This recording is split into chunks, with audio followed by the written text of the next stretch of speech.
प्यारे बच्चों, आज 14/5/2020 कक्षा 10 के गणित की क्लास में आपका पुनः स्वागत है। चैप्टर तो वही चल रहा है, दो चरों वाले रैखिक समीकरण युग्म, लेकिन इसमें प्रश्नावली 3.4 है। समीकरण ही हल करना है, लेकिन इसमें जो विधि अपनाई जाएगी ये होगी विलोपन विधि। इससे पहले हम लोग प्रतिस्थापन विधि से हल कर चुके हैं, तो इस प्रश्नों को हम यहाँ विलोपन विधि से हल करा रहे हैं। आप इसको प्रतिस्थापन विधि से भी अभ्यास कर सकते हैं हल करने के। तो पहला हमारे पास पहले सवाल में 4 खंड हैं। x + y = 5, 2x - 3y = 4, 3x + 4y = 10, 2x - 2y = 2। तीसरा खंड है 3x - 5y - 4 = 0, 9x = 2y + 7। और चौथा पार्ट है x/2 + 2y/3 = 1, x - y/3 = 3। तो 4 खंड हैं। तो इसमें पहला खंड है विलोपन विधि से लगाना है। पहला है x + y = 5 समीकरण नंबर 1, 2x - 3y = 4 समीकरण नंबर 2। हम करते क्या हैं, किसी एक पद को विलुप्त करेंगे। तो चाहे x विलुप्त कर लें, चाहे y विलुप्त कर लें। तो यहाँ देखिए y विलुप्त करना हमारा आसान है। कैसे होगा? समीकरण 1 के दोनों पक्षों में जब भी गुणा करेंगे तो दोनों पक्षों में करेंगे। किससे गुणा करें? 3 से। तो 3y यहाँ, यह भी 3y हो जाएगा। 3 से गुणा करने पर, तो 3 से गुणा कर लेंगे तो होगा यहाँ 3x धन 3y = 5 3 15। समीकरण नंबर 3 कहलाएगा, ध्यान रखना। अब चूंकि समीकरण नंबर 1 2 एक साथ है, तो अब यहाँ लिख सकते हैं समीकरण 3। समीकरण ऐसा पूरा भी लिख लीजिए, वरना ऐसे भी लिखें तो समीकरण 3। अब एक का मतलब नहीं रह गया। समीकरण 3 और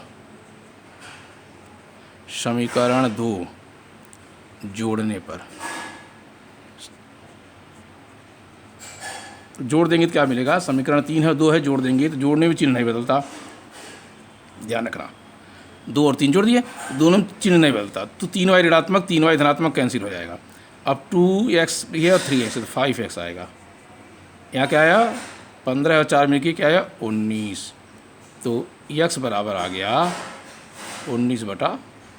यह x का मान आ गया। x का मान कितना आ गया? 19/5। यही x का मान हम समीकरण 1 में रख दें। x के मान को समीकरण 1 में रखने पर, तो जहाँ x लिखा है वहाँ 19/5, तो 19/5 धन y = 5। अब पक्षांतर कर लीजिए। पक्षांतर क्या हो जाएगा? y = 5 तो अपने स्थान पे है, 19/5 जाएगा पक्ष पर, तो चिन्ह बदल जाएगा 19/5। यहाँ देखिए, इसका हर 5 है, इसका हर 1 है, तो 5 लघुत्तम बनेगा। 1 से भाग देंगे तो 5 आएगा, या यूँ कह सकते हैं 5 × 5 = 25 या -19। y बराबर 25 में से 19 घटाएंगे क्या आएगा? 6/5। तो x का मान हमारा निकला 19/5 और y का मान निकला 6/5। दोनों लास्ट में लिख देंगे। अतः दोनों एक साथ x = 19/5, y = 6/5। ये हमारा पहला प्रश्न हल हो गया। ध्यान रखने की बात है, इसको आप चाहें तो प्रतिस्थापन विधि से भी हल कर सकते हैं। अब अगला प्रश्न चलेगा, दूसरा प्रश्न।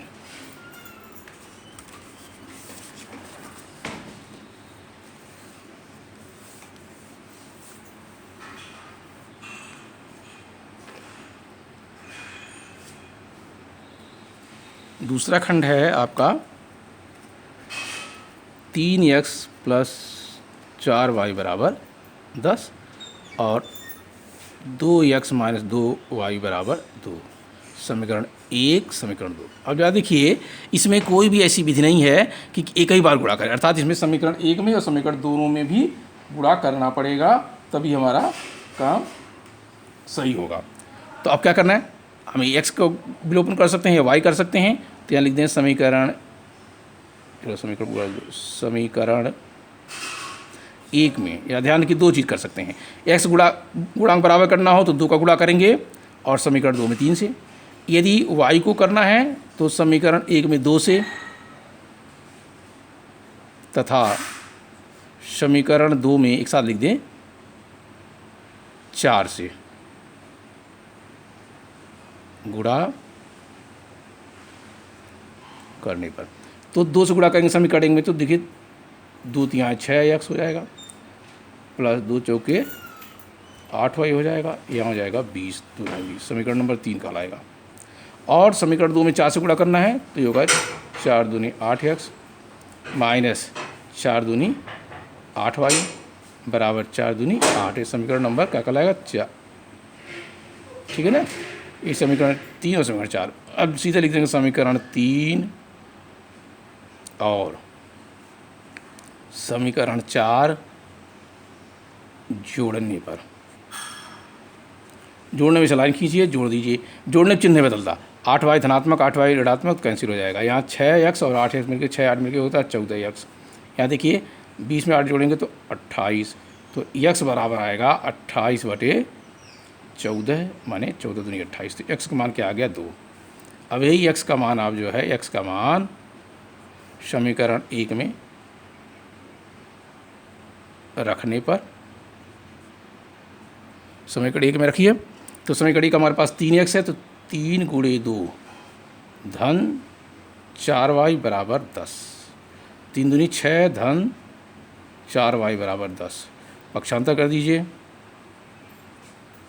पक्षांतर से तो 4y बराबर होगा 10 माइनस 6 यानी 4y बराबर रहेगा 4, तो y बराबर आएगा 4/4 बराबर 1। अतः जो हमारी समीकरण है x बराबर 2 और y बराबर 1 हमारा उत्तर निकल गया। इसका मतलब कि आप यहीं चेक कर सकते हैं, x बराबर 2, 2 दूनी 4, y बराबर 1, 1 में 2 गुणा के 2, 4 में 2 गुणा के 2। यहाँ देखिए x का मान 2 आया, 3 दूनी 6, y का मान 1 आया तो 4 एकम 4, 6 और 4 10। इससे हमारा हो सकता है हम टेस्ट कर सकते हैं कि हमारा जो समीकरण है वो सही है कि गलत। अब आ गई तीसरी प्रश्न, 3x माइनस 5y माइनस 4 बराबर 0, 9x बराबर 2y प्लस 7। ये सवाल है, इसको हम जरा क्रम से लिखेंगे या करके। 3x माइनस 5y और उधर भी दें बराबर 4, इस समीकरण में 1 हो जाएगा। इसको लिख सकते हैं 9x, y को उधर ले जाए माइनस 2y बराबर 7, समीकरण नंबर 2 हो सकता है। अब इसमें करने के लिए हम क्या करें कि देखिए x विलोप करना आसान होगा और समीकरण 2 में गुणा न करके समीकरण 1 में ही गुणा करें, क्योंकि यहाँ 9 है तो 3 3 9 होता है। इसका समीकरण 1 में हम 3 से गुणा कर दें तो x वाले पोर्शन हमारे बराबर हो जाएंगे। तो लिख देंगे यहाँ समीकरण 1 के दोनों पक्षों में 3 से गुणा करने पर, तो 3 से गुणा करेंगे क्या होगा, 3 तियाँ 9x, 3 पचे 15y और यहाँ 4 तियाँ 12। इस समीकरण नंबर 3 कहलाएगा, ठीक है। और समीकरण 2 ऐसे ही रख देंगे, 9x माइनस 2y बराबर 7। अब क्या लिखेंगे इसमें, समीकरण 3 से पूरा समीकरण लिख भी लीजिए, से समीकरण 2 घटाने पर। यहाँ देखिए घटा क्यों रहा है भाई, ये समान चिन्ह है तो घटेगा, असमान चिन्ह था तो जोड़ना। जैसे ये सब असमान चिन्ह थे मैंने विपरीत चिन्ह तो जुड़ गया, तो घटाने में क्या होता है, ध्यान रखिए चिन्ह बदल जाता है। तो ये धन था x ऋण हो गया, यहाँ ऋण है तो धन हो जाएगा, और यहाँ धन है तो ऋण, ये कैंसिल हो जाएगा, बराबर राशियाँ हैं, चिन्ह विपरीत है। अब 15y क्या हो गया हमारा ऋणात्मक, 2y धनात्मक, तो माइनस 13y। यहाँ देखिए 12 में 7 घट जाएगा तो आएगा 5, तो y बराबर आएगा 5/-13। ये IC लिख देंगे -5/13।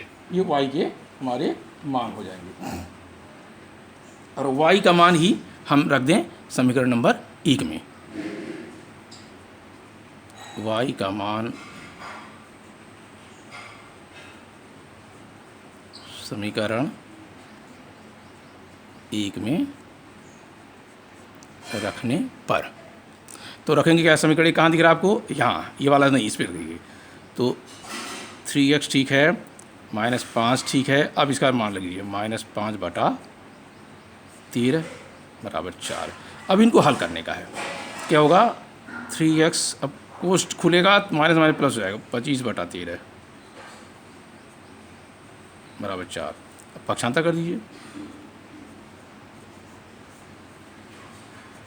तो 3x बराबर, देखिए दाएं पक्ष है 4 और बाएं से दाएं जाएगा तो -25/13। अब बराबर ये लघुत्तम हो जाएगा 13 आपका, यहाँ 13 चौके 52 हो जाएगा सीधे -25। फिर घटा दीजिए 52 से, तो 2 में से 5 घटे उधार लेंगे, 12 में से 5 घटेगा 7, यहाँ बचेगा 4, 4 में से 2 घटेगा 2, 27/13। 3x बराबर 27/13, तो 1x बराबर ही x बराबर आएगा, इसमें 3 से भाग दे दीजिए। 27/13 तो है, इसमें 3 से भाग दे दीजिए तो क्या हो जाएगा, 3 9 27, ऐसे 3 एकम 3, 3 9 27 बराबर आएगा 9/13। तो x का मान आ गया 9/13 और y आ गया हमारा -5/13। ये दोनों हमारा उत्तर हो गया। लिखेंगे अतः x बराबर 9/13, y बराबर -5/, ये हमारे तीसरे खंड हो गए।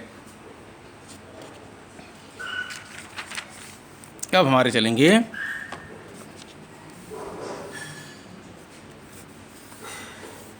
चौथे खंड।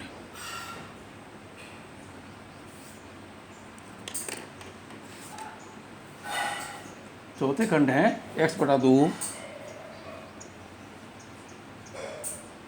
और धन 2y/3 बराबर है -1, और इसका है अगला x - y/3 बराबर। अब दोनों समीकरण को पहले हल करिए, तब उसको 1 2 लिखें, वरना इसको 1 2 लिख दें तो उसको 3 4 लिख देंगे। तो इस समीकरण में देखिए कैसे हल होगा। 3 और 2 मिलकर लघुत्तम हो जाएगा 6, 3 दूनी 6, तो 2 से भाग देंगे, भागफल आएगा 3, 3 का इसके अंश में गुणा करेंगे तो 3x, 3 से भाग देंगे, भागफल आएगा 2, इसका गढ़ेंगे इसके अंश में तो 2 दूनी 4y बराबर -1। अब 3 गुणा कर दीजिए, 3x गुणा से, तो होगा 3x + 4y बराबर -6, समीकरण नंबर 1। इसको जरा हल करिए। यहाँ देखिए इसका लघुत्तम 3 ही आएगा और यहाँ कुछ नहीं है तो 1 मानेंगे तो 1 यहाँ 3 आएगा, 3x - y बराबर 3। यहाँ पे 3 गुणा कर दीजिए,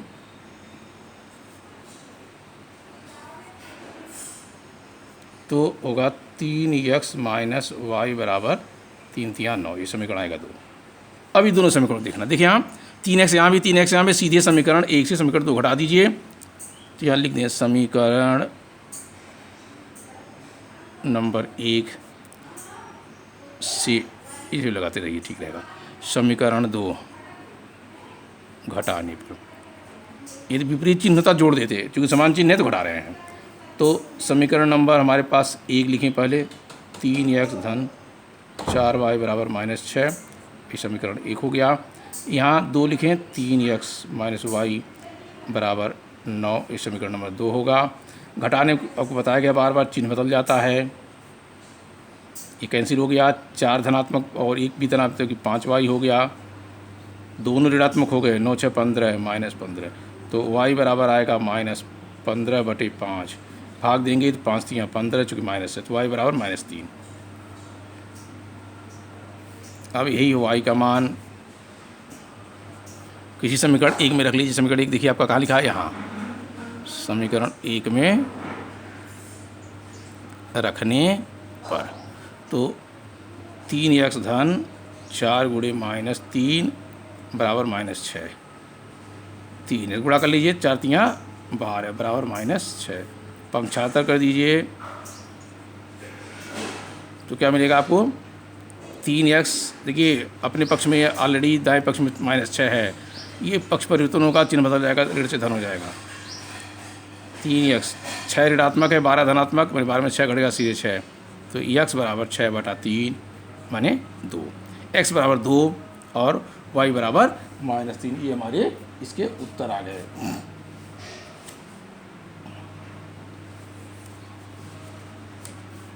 अतः करके लिखने, अतः x बराबर 2 y बराबर -3। ये हमारे हैं विलोपन विधि से हल करने के लिए प्रश्न हैं। अब इनको आपको क्या करना है, प्रतिस्थापन विषय पे आप लगा सकते हैं, प्रयास कीजिए, नहीं आएगा तो अगले टर्न पे आप पूछ सकते हैं।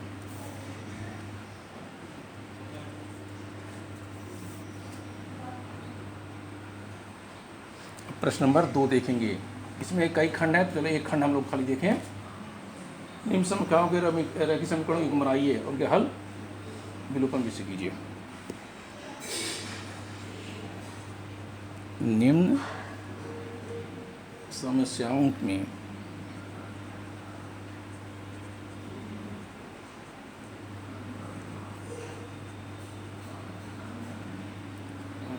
रैखिक समीकरण को एक बनाइए। रैखिक समीकरणों के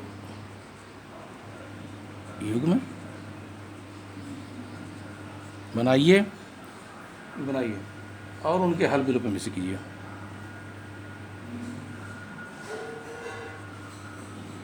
और उनके हल विलोपन विधि से।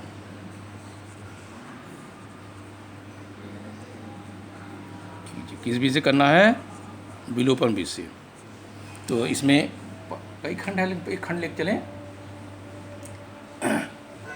फर्स्ट पार्ट, इसमें यदि हम अंश में 1 जोड़ दें और हर में घटा दें, यदि किसी भिन्न के अंश में 1 जोड़ दें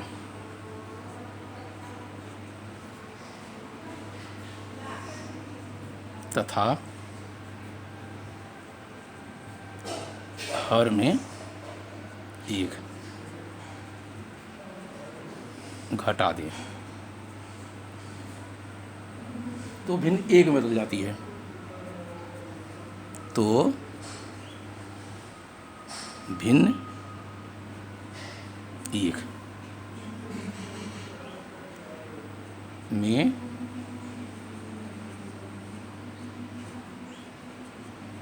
बदल जाती है। फिर अगला, यदि हर में 1 जोड़ दें, यदि हर में 1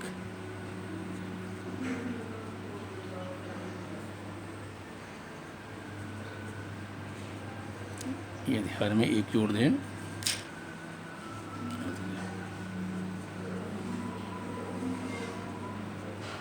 हर में 1 जोड़ दें तो यह 1/2 हो जाती है।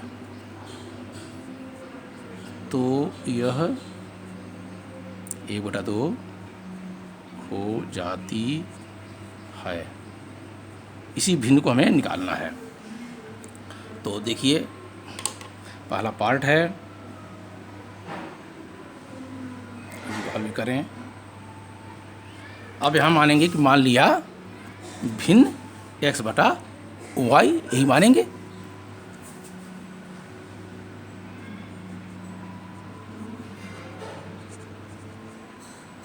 मान लिया भिन्न क्या है, x/y है।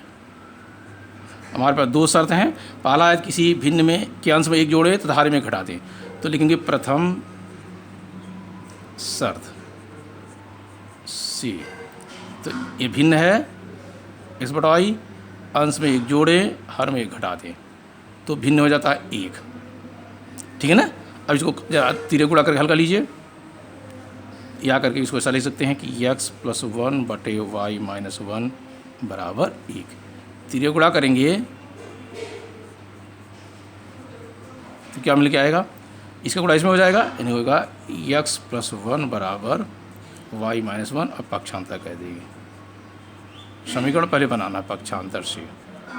तो एक्स वाई चला गया बाएं पक्ष में, -1 पहले है, ये भी आ गया -1, तो एक्स माइनस वाई बराबर आएगा -2। समीकरण नंबर 1 बन के आया।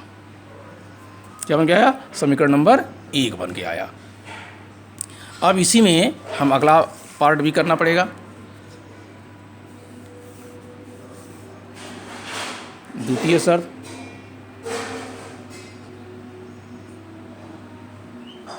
द्वितीय शर्त कहता है जो भिन्न है उसके हर में 1 जोड़ दें, हर में 1 जोड़ दें तो भिन्न हो जाता है 1/2। पुनः तीर गुणा करिए,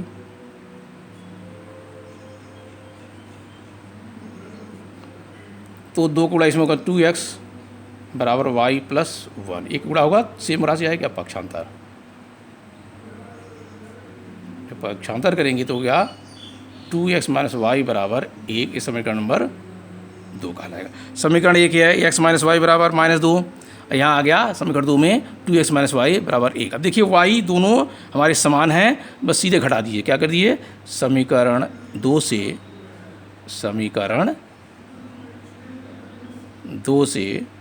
समीकरण 1 घटाने पर घटा दीजिए। समीकरण 2 लिखा हुआ है, 1 यहाँ नीचे लिख दीजिए।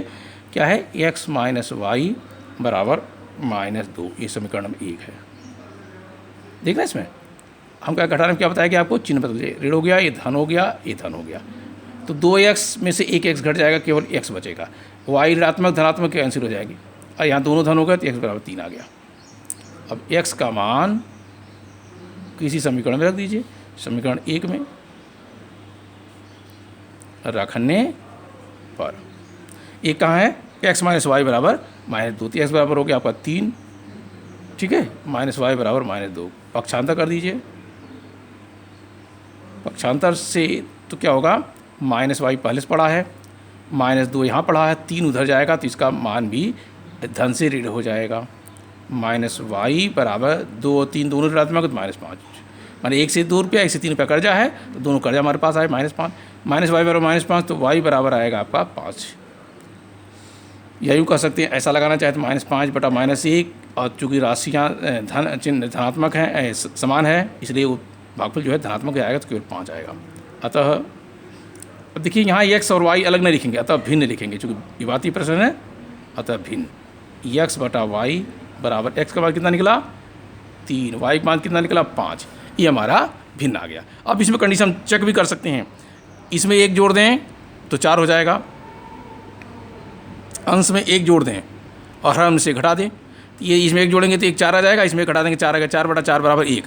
दूसरा कंडीशन कर लें, यदि इसमें 1 जोड़ दें हर में तो 5 1 6, 3 बटा 6 बराबर 1/2। हमारा उत्तर सही है।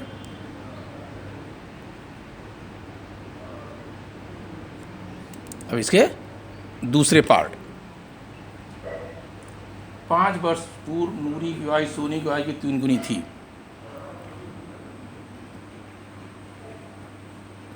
5 वर्ष पूर्व नूरी की आयु सोनू,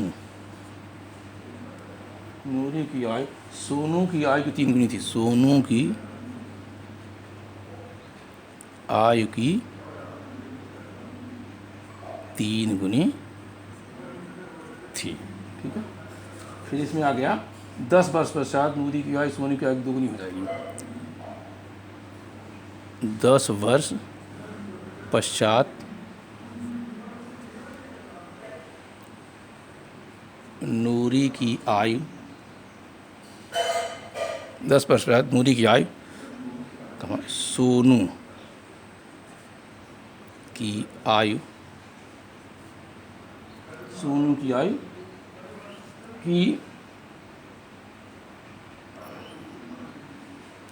दूनी, दूनी चाहे 2 गुनी कर लीजिए, हो जाएगी, हो जाएगी। तो इसमें पूछता है नूरी और सोनी का आयु कितनी है। नूरी और सोनू की वर्तमान आयु ज्ञात ज्ञात करें। हल देखिए, आपको बताया गया है कि जब भी आयु संबंधित हो तो वर्तमान आयु मानते हैं, तो दोनों को मानेंगे कि मान लिया पहले नूरी लिखा है तो नूरी लिखेंगे। मान लिया नूरी की वर्तमान आयु x वर्ष, सोनू की वर्तमान आयु y वर्ष। अब दोनों कंडीशन लिखनी, 5 वर्ष पूर्व, 5 वर्ष पूर्व नूरी की आयु, यानी x में से 5 कट जाएगा, x माइनस 5 वर्ष हो जाएगा। और 5 वर्ष पूर्व सोनू, 5 वर्ष पूर्व सोनू की आयु, ये हो जाएगा y माइनस 5। एक और है 10 वर्ष, 10 वर्ष पश्चात पहले नूरी की आयु, पश्चात माने बाद में नहीं जुड़ेगा, x प्लस 10 वर्ष, और 10 वर्ष पश्चात सोनू की आयु, ये हो जाएगा y प्लस 10। ये हमारा इतना कंडीशन निकल गया। अब देखिए इसमें करते क्या हैं कि हमारा जो प्रथम शर्त है,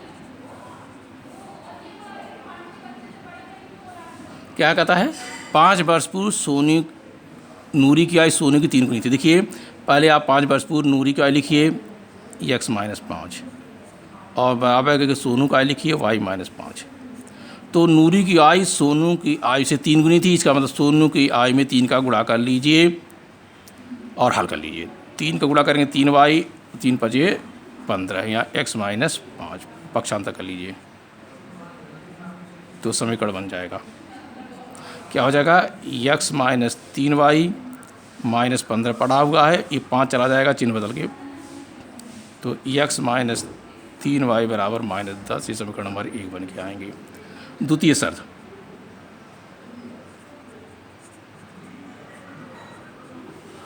द्वितीय शर्त में क्या है, लिख देंगे आप x धन 10 और यहाँ लिख देंगे y धन 10।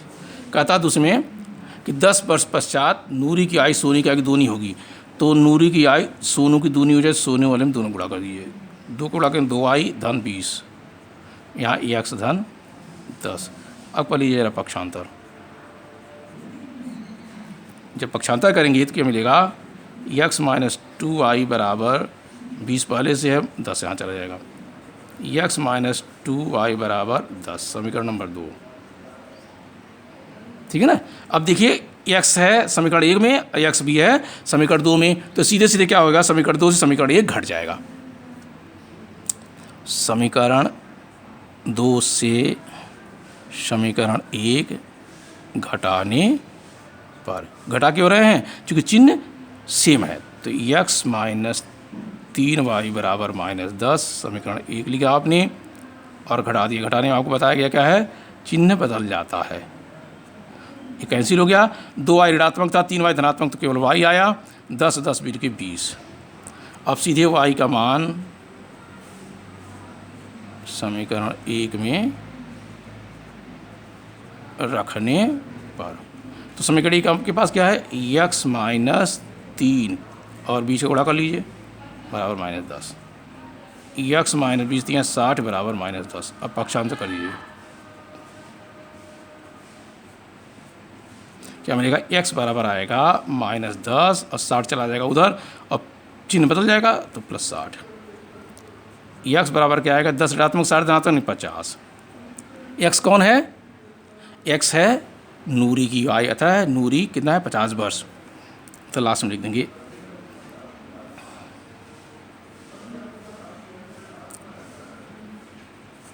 अतः नूरी की वर्तमान आयु कितना है? 50 वर्ष। और सोनू की वर्तमान आयु कितना है? 20 वर्ष। ये हमारे उत्तर निकल गए। कंडीशन देखिए, कहता है 5 वर्ष पूर्ति 45 साल रहे, ये कितना रहे? 15 हो जाएंगे, 20 में से 5 कट जाएगा तो 15 45। 10 वर्ष बाद ये 60 हो जाएंगे, ये कितने होंगे? 30। 30 दूनी 60। हमारा दोनों कंडीशन सही हो गया और ये हमारा प्रश्न हल हो गया।